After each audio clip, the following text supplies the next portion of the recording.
एक समय की बात है। नगर में धर्मवीर नामक एक प्रतापी और धार्मिक राजा राज्य करता था, जो न केवल विद्वान था बल्कि धर्म कर्म में भी गहरी आस्था रखता था। उसके राज्य में पूजा पाठ और हवन का आयोजन नियमित रूप से होता रहता था और वहां अनेक विद्वान भी निवास करते थे।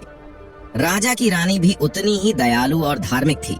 वह नित्य दान पुण्य करती, स्वयं भोजन बनाती और ठाकुर जी को भोग लगाकर गरीबों में भोजन बांटने के बाद ही राजा को भोजन कराती थी। एक दिन राजा ने रानी से कहा, रानी जी, मेरे मन में कई दिनों से एक प्रश्न है, कहूं तो आपसे पूछ लूं। रानी ने मुस्कुराकर कहा, हाँ महाराज, पूछिए। राजा ने गंभीर होकर कहा, इस महल में इतनी दासियां हैं और कई रसोइये भी हैं, फिर भी तुम स्वयं ही अपने हाथों से भोजन क्यों बनाती हो? रानी ने संयमित स्वर में उत्तर दिया, महाराज, यह मैं शौक से नहीं करती बल्कि हमारी सुरक्षा के लिए करती हूँ। जब मैं 15 वर्ष की थी तब एक रसोइये ने हमारे भोजन में विष मिला दिया था, जिससे मेरे दादाजी का देहांत हो गया। तभी से मैंने निश्चय कर लिया था कि विवाह के बाद भी भोजन मैं ही बनाऊंगी। राजा ने रानी की बात सुनकर प्रसन्नता से कहा, अरे वाह, यह तो वास्तव में सराहनीय संकल्प है रानी जी। इसीलिए मैं कल आपके साथ मंदिर चलूंगा। अगले दिन सुबह राजा और रानी मंदिर गए। वहां रानी गरीबों में रोटियां बांटने लगी। बांटते बांटते रानी के हाथ में 2 रोटियां शेष बची। तभी एक स्त्री ने हाथ जोड़कर विनती की, रानी जी, क्या मुझे भी एक रोटी मिल सकती है? मैं सुबह से भूखी हूँ। रानी ने मुस्कुराते हुए कहा, हाँ हाँ, यह लो। परंतु वह स्त्री जैसे ही रोटी थामती है, एक बगुला अचानक आकर उसके हाथ से रोटी छीन लेता है। रानी शांत भाव से बोली, चलो कोई बात नहीं, यह आखिरी रोटी भी तुम ही ले लो।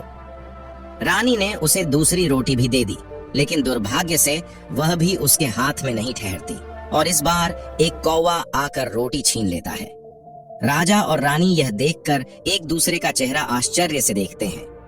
रानी ने फिर अपने हाथों की सोने की चूड़ी उतारकर स्त्री को देने का प्रस्ताव रखा, परंतु स्त्री ने सिर झुकाते हुए कहा, महारानी, मुझे आपका सुहाग का सामान नहीं चाहिए। मैं अपना दुर्भाग्य आपको नहीं दे सकती। मेरे भाग्य में केवल एक ही रोटी है। मैं दिन भर मांगती हूँ, परंतु किसी अजीब तरीके से सारी रोटियां गायब हो जाती हैं। केवल एक ही रोटी बचती है, जिससे मैं अपना गुजारा करती हूँ।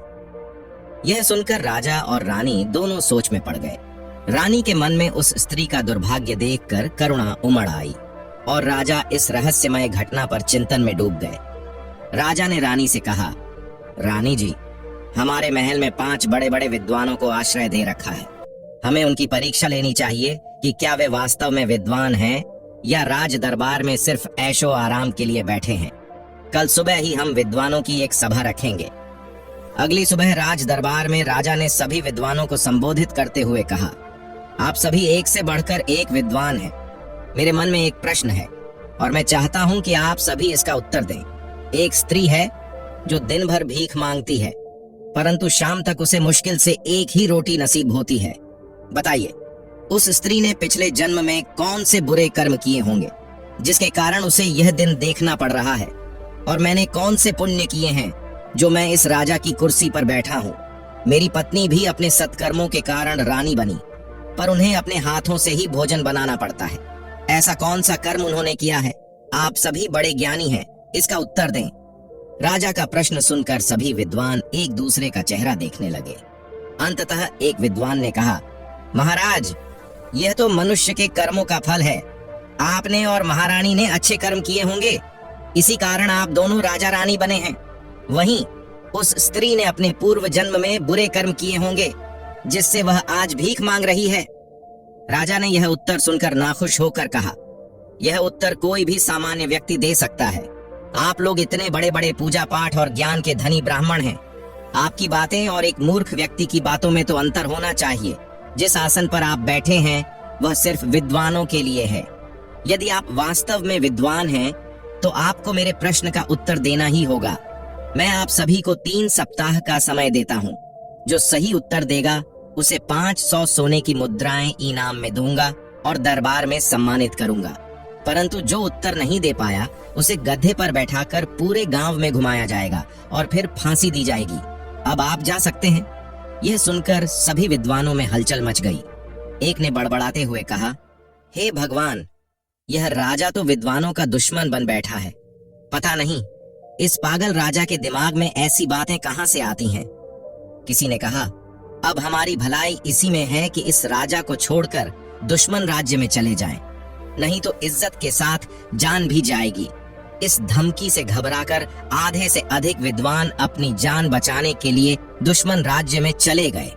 पर जो वास्तव में विद्वान और धर्म में आस्था रखने वाले ब्राह्मण थे, वे भगवान की बनाई इस सृष्टि में भविष्य या भूतकाल को जानने की सिद्धि पाने के लिए किसी बड़े आशी की खोज में जंगल की ओर निकल पड़े। वहां खोजते खोजते उन्हें 14 दिन बीत चुके थे, पर अब तक कोई भी बड़े साधु बाबा का पता नहीं चला था। ब्राह्मणों में से एक ने निराश स्वर में कहा, मुझे तो ऐसा लगता है कि यह राजा हमें पूरे गांव में घुमाकर ही मानेगा और फिर अंत में फांसी पर चढ़ा देगा। बेहतर यही है कि महल लौट चलें। दूसरे ब्राह्मण ने गंभीरता से कहा, राजा ने हमें 3 प्रश्नों के उत्तर लाने के लिए भेजा है, और यदि हम उत्तर नहीं दे पाए तो हमारी जान खतरे में पड़ जाएगी। ऐसे में गुरु जी ही हमारे जीवन दान का एकमात्र सहारा हैं। तब ब्राह्मण ने गुरु जी की ओर देखते हुए विनम्रता से कहा, गुरु जी, अब केवल आप ही हैं जो हमारी सहायता कर सकते हैं। गुरु जी ने गहरी सांस ली और गंभीर स्वर में बोले, ठीक है, मैं तुम्हारी जान बचाने के लिए राजा के दरबार चलूंगा। तीनों ब्राह्मण गुरु जी के साथ राजा के दरबार पहुंचे। राजा ने उन तीनों का आदरपूर्वक स्वागत किया और उनसे पूछा, क्या आप हमारे प्रश्नों का उत्तर लेकर आए हैं? गुरुजी ने गंभीरता से राजा की ओर देखा और बोले, हे राजा, तुम इन ब्राह्मणों को व्यर्थ ही परेशान कर रहे हो। तुम्हारे जो 3 सवाल हैं वे मैंने इन ब्राह्मणों से सुन रखे हैं, लेकिन यह समझ लो कि ब्रह्मा जी की इस बनाई सृष्टि में हमें न आगे देखने की सिद्धि प्राप्त है और न ही पीछे देखने की, परंतु यह भी सच है कि तुम्हारे प्रश्नों का उत्तर मिल सकता है। राजा ने उत्सुकता से पूछा, तो फिर मुझे मेरे प्रश्नों का उत्तर कैसे मिलेगा? गुरुजी ने कहा, कल प्रातः काल ब्रह्म मुहूर्त में उठकर पूर्व दिशा में जंगल की ओर प्रस्थान करना। जंगल के भीतर 15 कोस जाने पर तुम्हें एक महान तपस्वी मिलेंगे, वही तुम्हारे प्रश्नों का उत्तर देने में सक्षम होंगे। राजा को अपने प्रश्नों का उत्तर जानने की बड़ी उत्सुकता थी। अगले दिन सूर्योदय से पहले ही वे जंगल के लिए निकल पड़े। कई कोस चलते चलते दोपहर हो गई और तब उन्हें दूर एक तपस्वी का आश्रम दिखाई दिया। जैसे ही राजा उस आश्रम के समीप पहुंचे, तपस्वी ने मुस्कुराकर उनका स्वागत किया और कहा, आओ राजन, आओ मेरे पास बैठो। आखिर ऐसा क्या कारण है जो तुम्हें इस घने जंगल में इतनी दूर तक खींच लाया है? राजा ने विनम्रता से कहा, हे महात्मन, मेरे मन में 3 प्रश्न हैं जिनके उत्तर जानने की इच्छा मुझे यहाँ ले आई है। एक स्त्री है जो दिन भर भीख मांगती है, परंतु शाम तक उसे मुश्किल से एक ही रोटी नसीब होती है। मेरे मन में यह जानने की उत्कंठा है कि ऐसा क्यों है। राजा ने तपस्वी से कहा, वह स्त्री आखिर कौन से ऐसे कर्मों के प्रभाव में है जो उसे आज भीख मांगकर जीना पड़ रहा है? हे महात्मन, मैं आपके पास इस प्रश्न का उत्तर जानने के लिए बड़ी आशा लेकर आया हूं। कृपया मुझ पर अपनी कृपा करें। तपस्वी गंभीरता से बोले, राजन, मैं तुम्हारे प्रश्नों का उत्तर नहीं दे सकता, क्योंकि मुझे केवल 6 महीने आगे या पीछे देखने की सिद्धि प्राप्त है, लेकिन कोई और है जो तुम्हारे सवालों का उत्तर दे सकता है। राजा ने चकित होकर पूछा, कौन है वह महाराज? कृपया बताइए। तपस्वी ने कहा, राजन, तुम्हारे प्रश्नों का उत्तर एक सेठ का पुत्र दे सकता है, लेकिन तुम्हें शीघ्र ही वहां जाना होगा, क्योंकि उसकी मृत्यु बस 1 दिन में होने वाली है। उत्तर दिशा की ओर 10 कोस दूर एक गांव मिलेगा। वहां तुम्हें 5 साल का एक लड़का मिलेगा। उसके पास जाकर कहना, बड़े भैया, मेरे 3 प्रश्नों का उत्तर दीजिए, और वह तुम्हारे प्रश्नों का समाधान कर देगा। राजा तुरंत ही उस गांव की ओर प्रस्थान करते हैं। 10 कोस का लंबा सफर तय करके वे सेठ के घर पहुंचते हैं। राजा ने सेठ से कहा, मैं राजा धर्मवीर हूं और दूर से यहाँ आया हूं। मुझे आपके पुत्र से कुछ अकेले में बात करनी है। सेठ ने दुखी स्वर में कहा, महाराज, हमारे बेटे की तबीयत काफी समय से खराब है, किंतु हम आपकी बात को टाल भी नहीं सकते। कृपया अंदर आइए। राजा अंदर जाकर बालक के पास बैठते हैं और विनम्रता से कहते हैं, बड़े भैया, मैं दूर से आपके पास अपने 3 प्रश्नों का उत्तर जानने आया हूं। कृपया मुझे अपने सवालों के जवाब दीजिए। बालक ने शांत स्वर में कहा, ठीक है राजन, मुझे अपने प्रश्न बताओ, लेकिन जल्दी करो, मेरे पास समय कम है। राजा ने कहा, पहला प्रश्न यह है कि एक स्त्री दिन भर भीख मांगती है, परंतु शाम तक उसे बड़ी मुश्किल से एक ही रोटी मिलती है। उसने पिछले जन्म में कौन से ऐसे बुरे कर्म किए होंगे जिसके कारण उसे यह दिन देखना पड़ रहा है? दूसरा प्रश्न यह है कि मैंने कौन से पुण्य किए होंगे जिसके कारण इस जन्म में मैं राजा बना हूँ? और तीसरा प्रश्न यह है कि मेरी रानी अपने सत्कर्मों से रानी तो बन गई, किंतु उसे आज भी रसोई के कामों से मुक्ति नहीं मिली है। हमें इन प्रश्नों का उत्तर चाहिए। बालक मुस्कुराते हुए बोला, ठीक है राजन, ध्यान पूर्वक सुनो। हम पिछले जन्म में 3 भाई थे, जिनमें से तुम सबसे छोटे थे। हम एक वृद्ध मुनि के आश्रम में रहते थे और उनकी सेवा करते हुए उनसे शिक्षा ग्रहण करते थे। हमारे गुरुवर जिस दिशा में जाने का आदेश देते, हमें उसी दिशा में जाकर भिक्षा मांगनी पड़ती थी। मुनिवर ने अपने शिष्यों से कहा, मेरे प्यारे शिष्यों, आज तुम्हें उत्तर दिशा की ओर जाकर भिक्षा मांगनी होगी। उत्तर दिशा में एक गांव था, जहां एक गरीब स्त्री रहती थी। वह स्त्री तीनों भाइयों के लिए प्रेम पूर्वक भोजन बनाती और उन्हें खिलाती थी। उनके भोजन के बाद भी वह शिष्यों के लिए अलग से भोजन बांध कर देती थी। उस स्त्री के मन में छोटे भाई के प्रति विशेष स्नेह था और उसका दिया भोजन वह छोटा भाई खुद ना खाकर अपने गुरुवर को अर्पित कर देता था। छोटे ने भोजन लाकर गुरुवर से कहा, लीजिए गुरुवर, हम आपके लिए भोजन लाए हैं। गुरुवर ने आशीर्वाद देते हुए कहा, खुश रहो बेटा, इसे उधर रख दो। फिर उन्होंने आदेश दिया, आज तुम्हें दक्षिण दिशा में भिक्षा मांगने जाना होगा। शिष्य चिंतित हो उठे। अरे, गुरुवर ने दक्षिण दिशा में भेज दिया, लेकिन उन्हें तो पता है कि वहां दुर्जनों का गांव है। वहां कोई हमें भिक्षा नहीं देता, बल्कि हमें डांट कर भगा देते हैं। फिर भी उन्होंने आदेश का पालन करने का निश्चय किया। दक्षिण दिशा में गांव के एक एक घर पर जाकर शिष्य विनम्रता से भिक्षा मांगते, पर सभी घरों से उन्हें खाली हाथ लौटा दिया गया। निराश होकर सबसे छोटे भाई ने कहा, भैया, एक भी घर से भिक्षा नहीं मिली, हम गुरुवर को क्या खिलाएंगे? दूसरे भाई ने सांत्वना देते हुए कहा, छोटे, उदास मत हो, देखो वहां एक घर दिख रहा है, हो सकता है वहां से कुछ मिल जाए। यह घर एक वेश्या का था, लेकिन छोटे ने कहा, काका, हमें नहीं पता वह कौन है, हमें तो बस अपना कर्म करना है। उन्होंने दरवाजे पर जाकर आवाज लगाई, देवी, कृपया बाहर आइए। महिला बाहर आई और उसने पूछा, कहिए मुनिवरो, क्या चाहिए आपको? उन्होंने उत्तर दिया, जरा हमारे लिए कुछ खाने का प्रबंध कर दीजिए। महिला ने पहले तो मना कर दिया, लेकिन शिष्यों की विनती सुनकर भीतर जाकर 3 रोटियां लाई। लेकिन रोटियों को देने से पहले उसने 2 रोटियां खुद खा लीं और तीसरी रोटी को झूठा करके 3 टुकड़े किए, जिन्हें उसने शिष्यों की झोली में डाल दिया। 2 बड़े भाई उन रोटियों के टुकड़ों को वहीं फेंक आए, लेकिन सबसे छोटे भाई ने वह टुकड़ा उठाकर आश्रम में जाकर गुरुवर को अर्पित कर दिया। अगले दिन मुनिवर ने अपने शिष्यों से कहा, आज तुम्हें पूर्व दिशा की ओर जाकर भिक्षा मांगनी है। पूर्व दिशा में विद्वानों का गांव था, जहां के लोग अपने घर पर साधुओं को देखकर दरवाजे बंद कर लेते थे, लेकिन उनकी पत्नियां बड़ी दयालु थीं और अपने पतियों से छिपकर शिष्यों को भोजन देती थीं। फिर मुनिवर ने तीसरे दिन शिष्यों को पश्चिम दिशा में जाने का आदेश दिया। शिष्य थोड़ा चिंतित हो गए। गुरुवर, वहां तो बदमाश लोग रहते हैं जो हमें देखकर मारने पीटने लगते हैं और कई बार हमारी झोली भी छीन लेते हैं। मुनिवर ने दृढ़ता से कहा, यह मेरा आदेश है, जाओ और वहां जाकर ही भिक्षा मांगो। छोटे भाई ने अपने बड़े भाइयों से कहा, भैया, मुझे वहां जाने में डर लग रहा है। ऐसा लगता है जैसे गुरुवर जानते हुए भी हमें ऐसी जगह भेज रहे हैं जहां याचकों की कोई इज्जत नहीं होती। खैर, जो भी होगा देखा जाएगा, चलो चलते हैं। वे गांव में हर जगह भिक्षा मांगते हैं, पर सभी लोग दरवाजे बंद कर लेते हैं। शाम तक हाथ खाली रह जाता है और उन्हें खाली हाथ ही आश्रम लौटना पड़ता है। थककर छोटे भाई ने कहा, भैया, आज तो भूखे ही सोना पड़ेगा।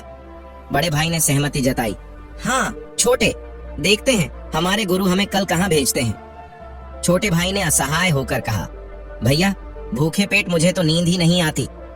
अगले दिन सुबह गुरुवर ने शिष्यों को बुलाया और कहा, बच्चों, आज से 2 दिन लगातार तुम्हें पश्चिम दिशा में भिक्षा मांगने जाना होगा।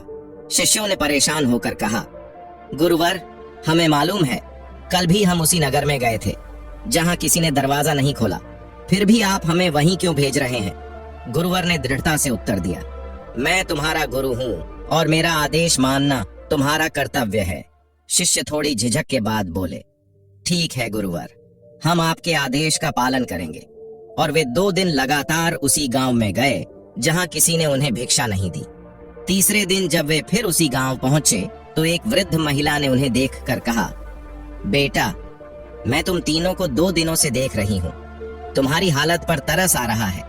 मैं तुम्हारे लिए एक एक रोटी लेकर आई हूँ। भूखे शिष्यों ने धन्यवाद दिया। हम 2 दिनों से भूखे थे, आज कुछ मिला। लेकिन तभी गांव के कुछ लोग उनकी रोटियां छीनने के इरादे से उनकी ओर बढ़ने लगे। शिष्यों ने जल्दी से रोटियां थाम लीं और दौड़ते हुए किसी तरह उन रोटियों को बचाकर आश्रम पहुंचे। आश्रम में पहुंचे तो गुरुवर ने उनसे कहा, लो बेटा, मुझे वह रोटी दे दो। बड़े भाई ने अनिच्छा से कहा, गुरुवर, इतनी मुश्किलों के बाद यह रोटी हाथ लगी है और उसे भी मैं आपको दे दूं? नहीं, मैं भूखा रहकर नहीं मर सकता। दूसरे भाई ने भी समर्थन में कहा, हाँ गुरुवर, अगर हमने आपको यह रोटी दे दी तो हमें मिट्टी खानी पड़ेगी। फिर गुरुवर छोटे भाई की ओर देखते हुए बोले, बेटा, तुम तो सबसे छोटे हो, क्या तुम मुझे रोटी दोगे? छोटे भाई ने मुस्कुराकर कहा, गुरुवर, मैं सबसे छोटा हूँ और मेरा पेट भी छोटा है। मैं अपनी भूख पानी पीकर भी मिटा सकता हूँ। आप मेरी रोटी ले लीजिए। गुरुवर प्रसन्न होकर बोले, तुम छोटे हो पर तुम्हारा हृदय बहुत कोमल है। तुमने अपने हिस्से की रोटी मुझे दी है, जिससे मैं अत्यंत प्रसन्न हुआ हूँ। यह सब मैं तुम्हारी परीक्षा ले रहा था और तुम इस परीक्षा में सफल हुए हो। इसलिए मैं तुम्हें आशीर्वाद देता हूँ कि आने वाले समय में तुम एक प्रतापी राजा बनोगे। फिर उन्होंने बड़े भाई से कहा, तुम अगले जन्म में महात्मा बनोगे, परंतु तुम्हें भोजन आसानी से नहीं मिलेगा। एक एक रोटी के लिए तरसोगे और कभी कभी तुम्हें मिट्टी भी खानी पड़ेगी। गुरुवर ने तीसरे भाई से कहा, तुम्हें जन्म और मृत्यु के बंधनों से मुक्ति नहीं मिलेगी। हर जन्म में 5 वर्ष का होते ही तुम्हारी मृत्यु होगी। आज भी क्योंकि मैं 5 वर्ष का हो गया हूँ, मेरी मृत्यु निकट है। फिर उस बालक ने बताया, उत्तर दिशा में जो स्त्री तुम्हें प्रेम पूर्वक भोजन कराती थी, वह तुम्हें मन ही मन पति मानती थी। इसलिए इसी जन्म में तुम्हारी रानी बनकर स्वयं ही भोजन बनाकर तुम्हें खिलाती है। दक्षिण दिशा की वह वेश्या जो भोजन मांगने पर तुम्हारे सामने ही खाती थी, अब इसी जन्म में वही स्त्री बनी है जो दिन भर भिक्षा मांगने पर भी एक रोटी के लिए तरसती है। पश्चिम दिशा के वे ब्राह्मण जो तुम्हें देखकर दरवाजे बंद कर लेते थे, पर उनकी पत्नियां दया कर तुम्हें भोजन देती थीं। उनके पुण्य के कारण इस जन्म में उनके पति तुम्हारे राज्य के विद्वान बनकर रहे, पर अब दर दर की ठोकरें खा रहे हैं। अच्छा राजन, यही तुम्हारे सवालों के उत्तर थे। अब तुम अपने राज्य लौट जाओ। मैं 5 वर्ष का हो गया हूँ और कुछ ही देर में मेरी मृत्यु होने वाली है, जिसके बाद राजा अपने राज्य लौट जाते हैं और सारा किस्सा अपनी पत्नी को सुनाते हैं। राजा ने अनुभव किया कि वास्तव में हमारे पूर्व जन्म के कर्म हमें हर जन्म में प्रभावित करते हैं और इन्हीं कर्मों के फल हमारे वर्तमान जीवन में हमारे सामने आते हैं। दोस्तों, ऐसी ही एक प्यारी छोटी सी कहानी है। आज की कहानी उत्तराखंड की प्रसिद्ध लोक कथा पर आधारित है। उत्तराखंड में इसे सत्य घटना मानते हैं। कहानी की शुरुआत एक व्यक्ति किशन से होती है, जो वर्षों से केदारनाथ धाम के दर्शन करने का सपना देखता आ रहा था। वह व्यक्ति अपने घर से सैकड़ों किलोमीटर दूर स्थित केदारनाथ धाम के लिए निकल पड़ता है। उसकी मन में भगवान शिव के प्रति अगाध श्रद्धा थी और उसके जीवन में अनेक कठिनाइयां आने के बावजूद उसने दृढ़ निश्चय किया कि इस बार वह भगवान भोलेनाथ के दर्शन अवश्य करेगा।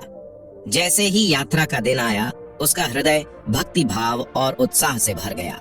अपनी यात्रा के पहले दिन उसने भोर होते ही स्नान कर अपने इष्ट देवता का ध्यान किया। उसने थोड़ी सी सामग्री के साथ यात्रा की तैयारी की, जिसमें एक जोड़ी कपड़े, कुछ खाने पीने का सामान और पैसों की थैली शामिल थी। उसके मन में केवल एक ही संकल्प था, केदारनाथ तक पहुंचकर भगवान शिव के दर्शन करना। वह सोनप्रयाग पहुंचा। यहाँ से आगे की यात्रा अधिक कठिन थी, क्योंकि अब उसे पैदल चलना था। सोनप्रयाग से गौरीकुंड और फिर केदारनाथ तक का सफर कष्टदायक और चुनौतीपूर्ण था। चारों ओर घने जंगल, ऊंची नीची चट्टानों से गुजरता संकरा मार्ग और बरसात के कारण दलदल जैसे कठिन रास्ते यात्री की हिम्मत का इम्तिहान ले रहे थे। अपने हाथ में रुद्राक्ष की माला लेकर हर एक कदम पर वह ओम नमः शिवाय का जाप करता जा रहा था। इस तरह से वह धीरे धीरे अपनी यात्रा में आगे बढ़ता रहा। आखिरकार कई दिनों की कठिन यात्रा और संघर्ष के बाद वह गौरीकुंड पहुंच गया। गौरीकुंड से केदारनाथ तक का मार्ग और भी कठिन था, लेकिन उसने हार नहीं मानी। अंततः वह क्षण भी आया जब वह केदारनाथ धाम के समीप पहुंच गया। केदारनाथ धाम के दर्शन के बाद किशन का हृदय संतोष और आनंद से भर गया था। वह एक अलौकिक अनुभूति से भरकर लौट रहा था और जैसे ही सोनप्रयाग के पास पहुंचा, उसे महसूस हुआ कि उसकी जेब में जो पैसे थे वे कहीं गिर गए थे। उसने अपने थैले, कपड़ों, यहाँ तक कि जूते तक में छानबीन कर ली, पर रुपए का कहीं अता पता नहीं था। उसकी स्थिति अब कठिन हो चली थी। वह परेशान था क्योंकि उसके पास इतने भी पैसे नहीं थे कि वह अपने गांव तक की यात्रा कर सके। उसकी आंखों में निराशा के आंसू आ गए और मन में विचार आया कि यदि वह अपने घर नहीं पहुंच सका तो उसकी माँ, जो उसे आशीर्वाद देकर विदा कर चुकी थी, कितनी परेशान होगी। उसने साहस करके सोचा कि आसपास के किसी व्यक्ति से सहायता मांगी जाए। वह एक एक करके लोगों से अपनी समस्या कहने लगा। हर किसी के सामने हाथ जोड़कर उसने अपनी परिस्थिति बताई और विनती की कि उसे थोड़े रुपए उधार दे दिए जाएं ताकि वह अपने घर लौट सके, लेकिन कोई भी उसकी सहायता करने को तैयार नहीं था। कई लोगों ने उसकी बात पर संदेह किया और कुछ ने तो उसे टाल दिया। किसी ने कहा कि आजकल ऐसे बहुत से लोग होते हैं जो इस तरह से लोगों को ठगते हैं। किशन के मन में एक भारी निराशा छा गई और उसे लगने लगा कि उसकी यात्रा सफल नहीं रही। अपनी इस स्थिति में वह आसपास के गांव की ओर बढ़ चला। तभी उसकी नजर एक साधारण से घर पर पड़ी जहां एक व्यक्ति बाहर बैठा हुआ था। उसका नाम शिवम था। शिवम के चेहरे पर सादगी और आत्मीयता झलक रही थी और किशन को महसूस हुआ कि शायद यह व्यक्ति उसकी परेशानी समझेगा। किशन ने उसके पास जाकर उससे अपनी स्थिति बताई। शिवम उसकी बातों को ध्यान से सुनता रहा। उसने किशन की आंखों में झांक कर देखा जहां ईमानदारी और सच्चाई स्पष्ट झलक रही थी। शिवम ने बिना समय गंवाए कहा, आप चिंता न करें, मेरे पास जो भी है मैं आपको दूंगा। इस तीर्थ यात्रा में आपकी मदद करना मेरे लिए सौभाग्य की बात है। शिवम ने तत्काल अपने पास से कुछ रुपए निकालकर किशन को दे दिए। वह पैसे शायद शिवम की अपनी जरूरतों के लिए रखे गए थे, लेकिन उसके चेहरे पर कोई शिकन नहीं थी। उसने किसी भी प्रकार की शंका नहीं की, न ही किशन से इस उधार को लौटाने की कोई शर्त रखी। किशन ने उन रुपयों को हाथ में लेते हुए शिवम को धन्यवाद दिया और कहा, मुझे आपके इस एहसान का बदला चुकाने का अवसर अवश्य दीजिएगा। मैं जल्दी ही लौटकर आपका यह कर्ज चुकाऊंगा। शिवम मुस्कुराते हुए बोला, आप भगवान शिव के दर्शन कर चुके हैं, यही मेरी सहायता का सबसे बड़ा प्रतिफल है। इन रुपयों की चिंता न करें, बस आप सुरक्षित अपने घर पहुंच जाएं। यात्रा के दौरान किशन उस पल को बार बार याद करता रहा जब शिवम ने उसकी मदद की। वह मन ही मन शिवम के प्रति कृतज्ञता प्रकट करता रहा और भगवान से प्रार्थना करता रहा कि शिवम की कृपा और उसका सहृदयता इसी तरह बरकरार रहे। शिवम एक साधारण किसान था जो केदारनाथ के पास के एक छोटे से गांव में अपने परिवार के साथ रहता था। शिवम के खेत सीमित थे, लेकिन वह जो भी थोड़ी बहुत फसल उगाता उसे ही खुशी खुशी अपने परिवार के साथ साझा करता। कई बार अगर किसी पड़ोसी के घर में अनाज की कमी हो जाती तो वह बिना किसी संकोच के अपना हिस्सा भी बांट देता। समय धीरे धीरे गुजरता गया। शिवम का एक छोटा सा खेत था जो उसकी आजीविका का प्रमुख साधन था। उसके पास पहले एक जोड़ी बैल थी, लेकिन जीवन हमेशा एक जैसा नहीं रहता। कुछ समय बाद उसकी जोड़ी के बैलों में से एक बैल अचानक बीमार पड़ गया। कुछ ही दिनों बाद वह बैल चल बसा। शिवम को अपने खेतों के काम के लिए एक और बैल की आवश्यकता थी।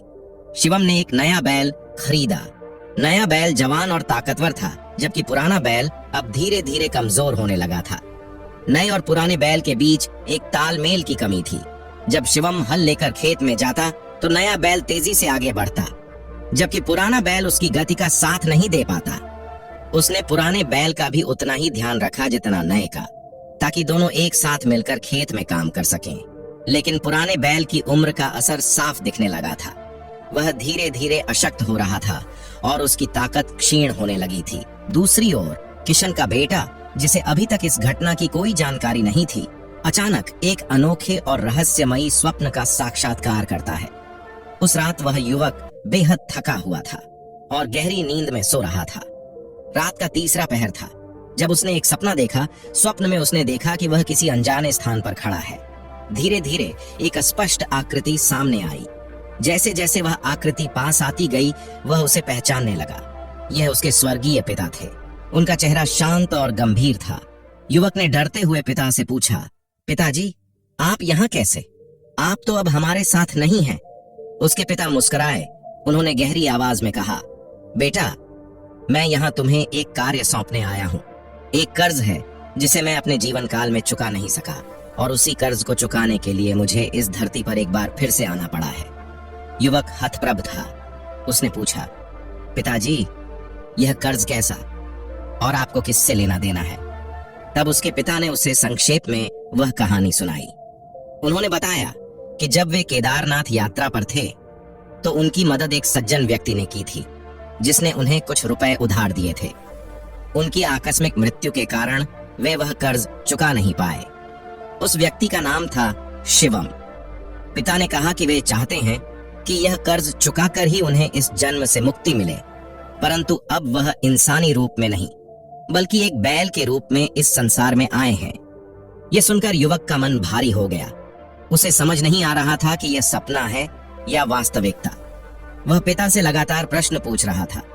तभी पिता ने स्वप्न में उसे शिवम के गांव और घर का पूरा विवरण दिया। यह अजीब था कि जो बातें वह कभी जानता ही नहीं था उसे स्वप्न में पूरी स्पष्टता से समझाई जा रही थी। पिता ने कहा, मेरे प्रिय बेटे, मैं शिवम के खेत में बैल के रूप में सेवाएं दे रहा हूं। मैं यह कर्ज उतारना चाहता हूं, परंतु मेरा शरीर अब अशक्त होता जा रहा है। मेरी शक्ति क्षीण हो रही है और यह कार्य अब मेरे बस में नहीं है।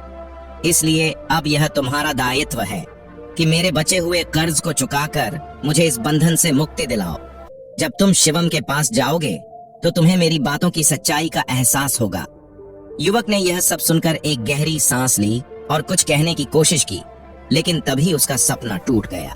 वह जाग उठा और उसका शरीर पसीने से तरबतर था। रात की ठंडी हवा भी उसे राहत नहीं दे रही थी। वह यह सोचकर हतप्रभ था कि क्या यह स्वप्न सच था या केवल एक मन का भ्रम। वह अपने गांव के बड़े बुजुर्गों के पास गया और उनसे इस स्वप्न का अर्थ पूछा। उन्होंने कहा कि कई बार पूर्वज सपने में आकर अधूरे कार्यों को पूरा करने का मार्गदर्शन देते हैं। यह सुनकर युवक के मन में विश्वास और भी गहरा हो गया। उसने निश्चय किया कि वह शिवम के पास जाकर अपने पिता का कर्ज चुकाकर उनकी आत्मा को मुक्ति दिलाएगा। जैसे ही वह शिवम के गांव के करीब पहुंचा, उसे एक अजीब सा सुकून महसूस होने लगा, मानो उसका सपना धीरे धीरे हकीकत में बदलता जा रहा हो। हर कदम के साथ उसके विश्वास में इजाफा होता गया। जैसे ही वह शिवम के घर पहुंचा, उसने देखा कि सामने एक साधारण घर है। घर के सामने एक पेड़ की छांव में शिवम बैठे हुए थे, जो उसे अपने बुजुर्ग पिता की तरह ही शांत और गंभीर नजर आ रहे थे। युवक ने धीरे धीरे शिवम के पास जाकर उनका अभिवादन किया और स्वयं को परिचित कराया। शिवम ने युवक को देखकर कुछ अनजान सा महसूस किया, लेकिन उसके चेहरे पर मुस्कान थी। युवक ने शिवम से अपने पिता के बारे में बात की और उस घटना का उल्लेख किया जिसके बारे में उसने सपने में सुना था। युवक की बातें सुनकर शिवम कुछ सोचने लगे। उनके चेहरे पर हैरानी के साथ साथ एक अद्भुत शांति का भाव था। युवक ने धीरे से अपनी जेब से वह राशि निकाली जो उसके पिता ने शिवम से उधार ली थी। शिवम के सामने वह राशि रखते हुए उसने कहा, यह मेरे पिता की ओर से आपका कर्ज है जिसे मुझे उतारना है। शिवम ने उस राशि को हाथ में लिया। तभी शिवम के घर के पास बंधा वह बीमार बैल जो धीरे धीरे सांसें ले रहा था, उसने एक अंतिम हिचकी ली और उसकी आत्मा शरीर छोड़ गई। युवक और शिवम दोनों स्तब्ध रह गए। दोनों के मन में यह अनुभूति हो रही थी कि यह सब महज एक संयोग नहीं था। युवक ने देखा कि जैसे ही उसने कर्ज चुकाया, बैल की आत्मा को मुक्ति मिल गई। युवक के मन में संतोष का भाव था क्योंकि उसने अपने पिता का अंतिम कर्तव्य निभा दिया था। इस तरह यह स्वप्न सत्य सिद्ध हुआ और युवक ने अपने पिता के अधूरे कर्म को पूरा कर उनकी आत्मा को मुक्ति दिलाई। यही इस कथा का सच्चा सबक था कि मानवता का धर्म सबसे बड़ा धर्म है और सच्चे दिल से किए गए कर्म कभी व्यर्थ नहीं जाते। तो दोस्तों, आपको आज की कहानी अच्छी लगी तो चैनल को सब्सक्राइब करके हमें सपोर्ट कर दीजिए और कमेंट्स में राधे राधे लिखना न भूलना। फिर मिलते हैं एक नई कहानी के साथ। राधे राधे।